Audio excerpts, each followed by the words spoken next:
Don't just live, live with passion. Welcome to Live with Passion. I'm so glad that you tuned into the program. I talk a lot about living with passion. Passion, of course, means to be celebrative, to have energy, and you can have that. I want you to have that in your marriages, in your single life, in your vocations. But passion also means developing your relationship with God. That has to be number one. And because we're on a journey in life, because we're moving, we need to move and to change and to grow and to mature and to progress, to become people of virtue, to realize our potential, to turn away from sin, and to grow as a human being. That's what it means to live with passion. We're going to go now to some recorded live preaching north of New Orleans, Abita Springs. I hope you enjoy it, and I hope it inspires you to live with passion. I heard a story about, let me see, this young girl, she's about 7 years old. She goes up to her mother, she goes, it's the inevitable question. She says, "Mommy, where did I come from?" And the mother says, "Well, honey, long ago, God created Adam and Eve, and they had children, and they had children, and eventually you came to be." So I guess she wasn't really satisfied with that answer, so she went over to her father in the other room, and she goes, "Daddy, where did I come from?" And the father says, "Well, honey, long ago there was a big explosion, and things just kind of evolved and happened, and eventually out of the sea came these creatures, and they evolved, and things happened, and then finally chimpanzees and apes and monkeys came to be, and they had children, and you came to be." I don't know if she was real happy with that answer either. She went back to her mother. She says, "Mom, I don't get this. You said we came from Adam and Eve and God, and Daddy said we came from monkeys. What's going on?" The mother says, "Well, honey, that's really easy. That's simple. I was talking about my side of the family, and he was talking about his." It was Peter, James, and John that were taken to the mountaintop this weekend. And there were only 3 of the 12. And they were specially chosen by Jesus. They were handpicked by Jesus to come. And I really believe that out of all the people that I talked to and all the people that saw me on TV, you were the ones specially chosen and handpicked. God called you by name to be here tonight because He wants you to hear the good news. And I believe that over the course of this retreat, God will be moving in you and touching you. And you see, the scriptures tell us that God named you in your mother's womb. God was the one who had you in mind. He named your name, and He calls you by name.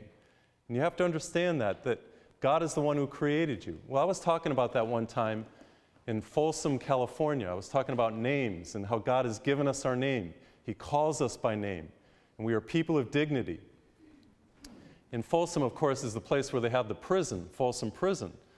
Unbeknownst to me, a man came up to me later, and unbeknownst to me, he had just gotten out of prison. And he said, "Father," he said, "I got to thank you for what you said tonight." And I'm thinking he loved my sermon, you know, the whole thing about, and I said, "Was it the sermon? Did that touch you?" And he said, No, it's what you said beforehand about being called by name." He said, "For the last 5 years of my life, I've been a number, and they treat you like a number. And really, what you did for me tonight is help me to realize my dignity and that I'm not a number, I'm a name. And so are you. You're not a number, you're a name. God knows you by name, and He's got your number. And He called you here, and He invited you here. And I hope tonight will be a blessing for you. I just wanted to let you know that I am a Passionist religious. I think you know this. I was telling the folks last week in Mandeville that this particular habit that I'm wearing this is the second week I've worn it because it's brand new. Just got it made, hand tailor-made. And in fact, I got it made at a bridal shop. And you know, where do you get these things made nowadays? They used to do it themselves, you know, the monks and everything, but I don't know how to do it. So anyway, I went to a bridal shop, and at first, you know, you probably can't see it because of the lights, but I had a real long train. It's like, wait a minute, time out. That's not going to work. We got to kind of hem that thing up a little bit, but it's still a little long in the back, but that's okay, whatever. So anyway, I'm a Passionist, and we have a dedication. I'll talk a little bit about it tonight, but we have a dedication to the passion. That looks like one of our old mission crosses that we used to carry with us, the Passionist missionaries. I I stand in a tradition of missionaries who have been preaching for hundreds of years. The Passionists were founded in the 1700s in Italy by a man named St. Paul of the Cross. I'll talk a little bit about him. But anyway, preaching missions and retreats, talking about the passion of Jesus, his wonderful sufferings for us, meditating on the passion. I was telling the folks this morning that the cross speaks to us. It'll speak to you. St. Francis of Assisi heard God calling him to preach by meditating on a crucifix. So the cross speaks to us, and just to let you know, on my heart here, you'll see that I have what we call a sign. It's not a badge, it's a sign. Remember in the Gospel of John, Jesus did signs. His first sign was at Cana when he changed water into wine. But the ultimate sign of God's love was the passion. So this sign, and inside the heart, you'll see inside the heart are 3 words, and they're the passion of Jesus Christ. That's our first vow, is to meditate on the passion of Jesus and proclaim his love to all the world. And so we Passionists do that. I'm not the only Passionist preaching right now. My friends are preaching in Texas and other places right at this very moment. There's missions going on. Redemptorists are preaching. Franciscans are preaching. Jesuits are preaching at this very moment. As you're on your retreat, on your mission during this time of Lent, there are others, hundreds of missions all around the country going on. Jesuits and Franciscans and Dominicans. Of course, the Passionists are the best ones. But anyway, so there's all kinds of different retreats going on. So it's kind of nice to know that as we gather here tonight, it's not just us. There's thousands of people on retreat. Really, the whole church is on retreat. That's what Lent is all about. It's a retreat. But before I get into the preaching, I just wanted to let you know we also have sisters. We have Passionist nuns, and they wear the same habit. We have this same black habit and the Passionist sign. And I just wanted to tell you about one of them that was working hospice, with the sick and the dying. And one time she was going to the hospital, and as she was on the way to the hospital, she ran out of gas. And she said, what am I going to do, And she thought she had just passed the gas station. She said, I'll go back there and get some gas. So she went back there, and the owner said, well, sister, welcome. And we're good to have you and glad to have you. We have plenty of gas. The only problem is we just ran out of our last container, and we have nothing to put it in. So she thought for a minute, and then she decided that she went back to her car, and she popped her trunk. She remembered that in her trunk she had a bedpan. So she took it back to the gas station, and they filled it full of gas. And then she went back to the car, and then she started to pour it into the gas, into the cap there, the little place where you pour it in, and she's pouring it in. Well, 2 innocent bystanders just happened to be standing there. And they saw this nun in full habit pouring the contents of a bedpan into the car. And one said to the other, if that car starts, I'm becoming Catholic. So anyway, I think part of the purpose of a mission or a retreat is to help you to be started. And sometimes your engine can kind of be shut off, or you feel like you need a jump start or something. Well, I hope that will help you tonight, that this mission will be a time of renewal and rejuvenation, a time of blessing for you. This is taken from the letter to the Hebrews, chapter 12, verses 1 and 2. Since we are surrounded by a great cloud of witnesses, let us also lay aside every weight and every sin that clings so closely, and let us run with perseverance the race that is set before us, looking to Jesus, the pioneer and the perfecter of our faith, who, for the joy that was set before him, endured the cross, despising the shame, and is seated at the right hand of the throne of God. The word of the Lord. Thanks be to God. I heard this story in the seminary, and I really love it. Somebody preached it one time, and I grabbed a hold of it because I think it's so true. It's a story about this man who took an egg out of an eagle's nest, and he took it and he brought it into the barnyard and put it into the chicken coop, and he put it in with all the chicken eggs. And so what happened was all the little chicks and the little eaglet hatched together, all the eggs hatched together, and they all kind of grew up together. Now remember, the little eaglet was an eagle, but he didn't know it. He was among all the chickens. So all the eggs hatched, and they walked around, and the little eaglet, looked at all the chicks, and he figured, he was a chicken too, because that's the way he was growing up. So what he did is he walked like a chicken, and he talked like a chicken, and he ate like a chicken. But all the while, he was an eagle. He just didn't know it. Well, as he started to grow and started to mature a little bit, he continued in the barnyard, with his antics of being a chick. And then one day he looked up, and he could hardly believe his eyes. There was this beautiful eagle soaring up above, and it was very majestic and very beautiful to look at, very excellent and exquisite in its course. And he thought to himself, wow, would I like to be like that eagle? But as he looked around at all the chickens, he said, well, that's never going to happen because I'm just a chicken. So he continued to walk like a chicken and talk like a chicken and eat like a chicken. And he continued to grow. Then one day, as he reached adolescence, this great storm came into the barnyard. It was a gale. It was like a hurricane. And I mean, the storm winds blew. And I mean, everything, the chicken coop started going and flapping and everything, and the chickens started running for cover and flapping their wings and trying to hide and everything. But all of a sudden, instinct took over in this little eagle. And as that storm hit, and the storm winds hit him, he stood his ground. And he looked at the storm. And he didn't run. And then as the winds continued to hit, it forced open his wings, and he started to elevate, and he started to get really afraid. And instinct took over again, and he started to exercise his wings. And as he did, with the storm winds blowing and the wind underneath his wing, he started going even higher. And yes, he was afraid, but instinct took over, and he kept flapping and kept exercising his wings and went higher and higher.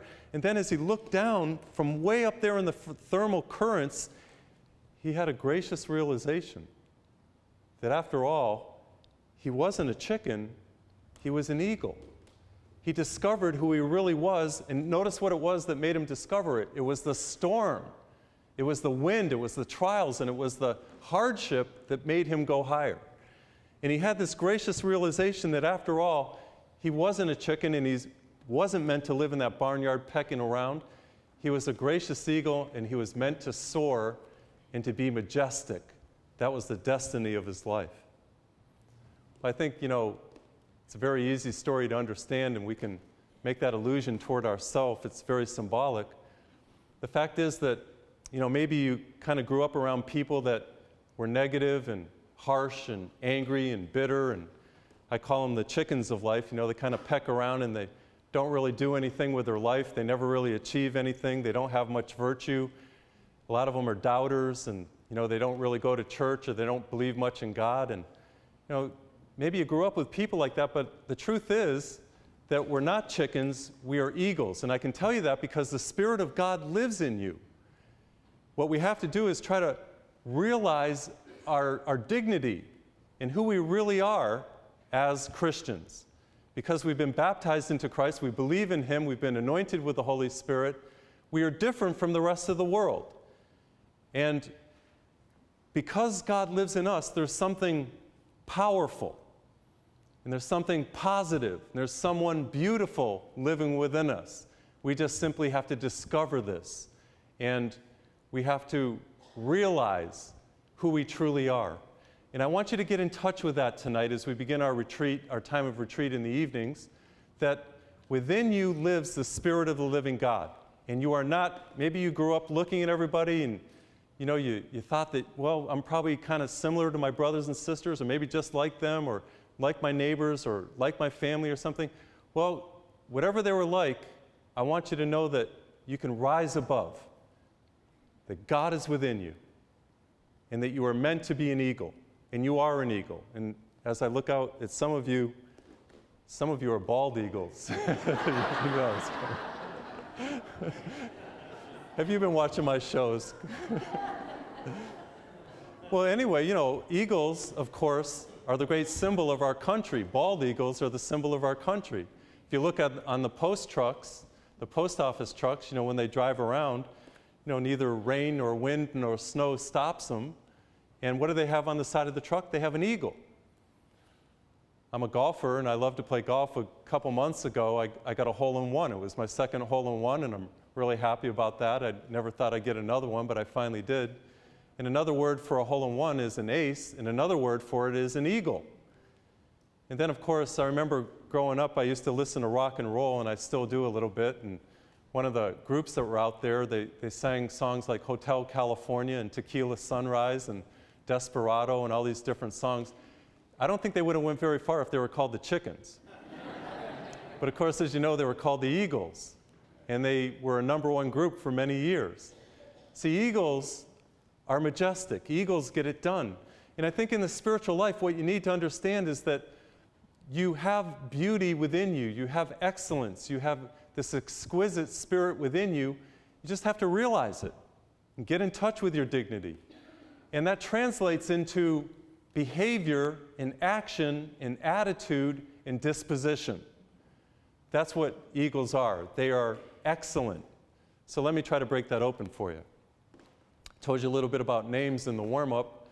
Some of you have been wondering a little bit about my name and where it came from and how do you even pronounce it. Every time I go into a parish, people have trouble even pronouncing my name, and never mind the nationality.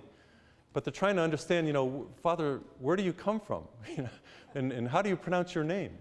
Some people call me Eric or Frederick or Serdic. And, well, actually, it's Cedric.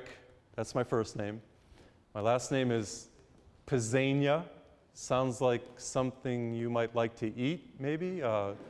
Lasagna, Pizzania. Well, it's close. And it is Italian. My dad, of all things, my dad was 100% Italian. His parents came from Italy, settled in Massachusetts, and so I'm Italian, but I'm only half Italian. See, on my mom's side, she's Czechoslovakian and Albanian. So what do you get? You take a bowl and get a little mixture here, and you pour in Italian to start, and sprinkle in a little Czechoslovakian, little Albanian, you mix it up, and this is what you get. So you're laughing, but you're a mixture too, so don't laugh at me. But anyway, so the first name, Cedric, people say, well, where did you get that name Cedric? Is there a Saint Cedric? And I say, well, not yet, but there's one in the making here. So, but anyway, my dad's name in Italian, and I'm a junior, my dad's name was Chesidio Pizzania.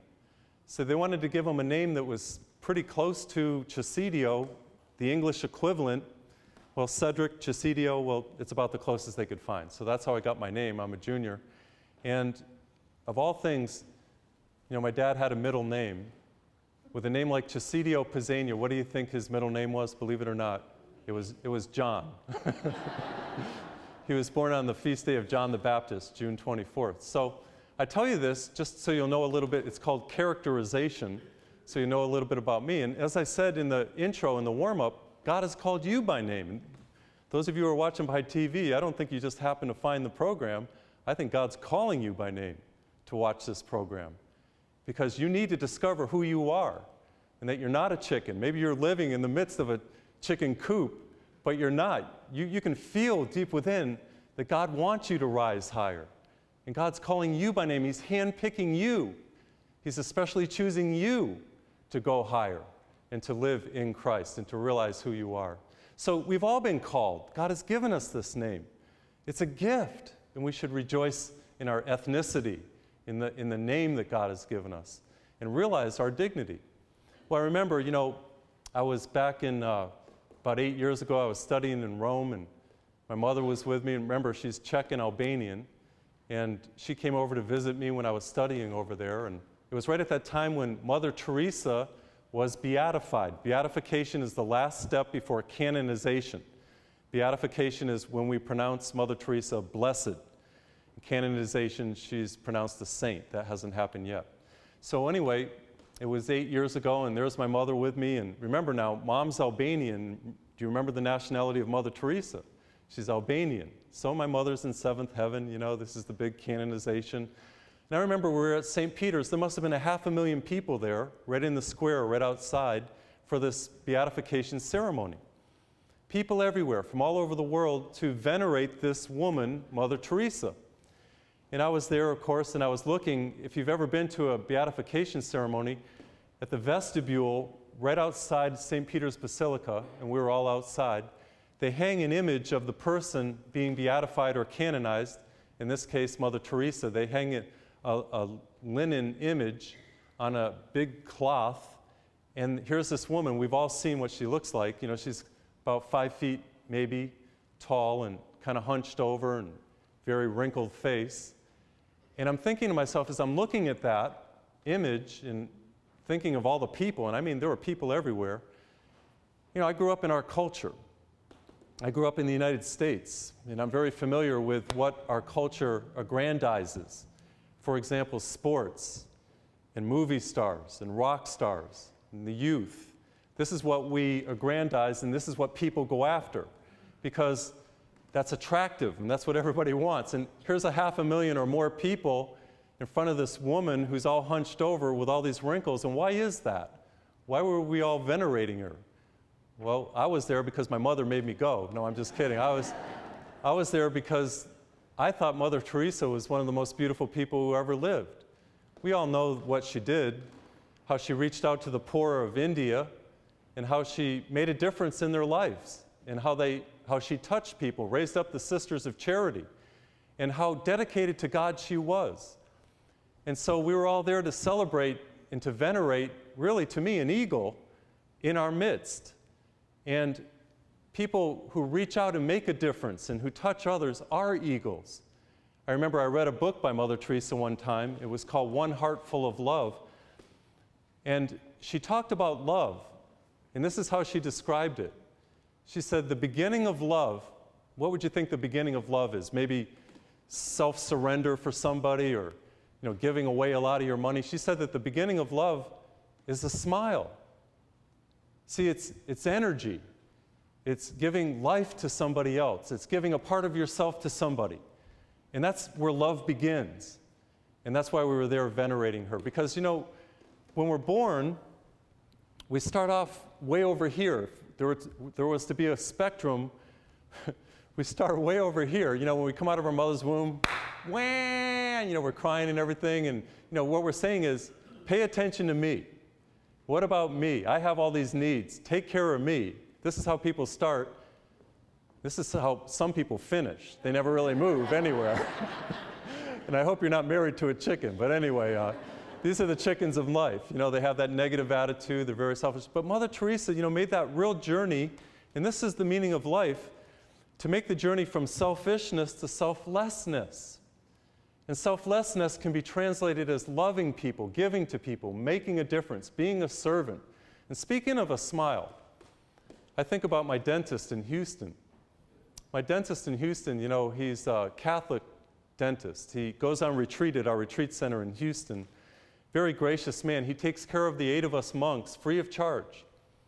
Takes care of all of our dental work. Anything that we need done, he'll help us free of charge. And he's a very gracious man. Dr. Piazza, another Italiano. Well, anyway, I went to visit him one time, and he told me that not only does, well, we already knew this, that he was taking care of us, but he prays for his patients with his staff before he works on them. So, what I'm saying is that whatever your vocation is, whatever your job is, you can bring God into it in a deep way and have God work through you to touch people. I so hope you enjoyed the preaching. I am dedicated to inspiring you, encouraging you, and helping you to live with passion. That is my heart's desire. I want you to get closer to God. Many of you have been watching my programs, and I get letters and emails from several of you. Thank you for sending those in. That really encourages me. Listen to this one. There's a man in Michigan. He said, I'm a retired Free Methodist pastor. And he said, I told my wife that you're the Billy Graham of the Roman Catholic Church. And if all the churches would preach like you, we would have a worldwide revival. Thank you so much for sending that. That's exactly what I want to do. I want to revive you. I want you to come closer to God. I want you to live with passion, realize your destiny and potential. One of the ways I do that is through my writings. I've written 18 books now to date. And one of the books that I've written is called The Sacred Walk. This book will encourage you, inspire you, and help you to follow Jesus in a deep, personal way. Every time you buy my resources, whether it be a DVD, a CD, a book, whatever you buy, my rosary CDs, that supports me. The royalties for that go directly toward the production and the airing of Live with Passion all around the world. I'd love to hear from you. Please call that number. Please write me. Order my resources. I know they're going to touch you. And again, every time you do that supports my TV program. Thank you for your generosity. Don't just live, live with passion.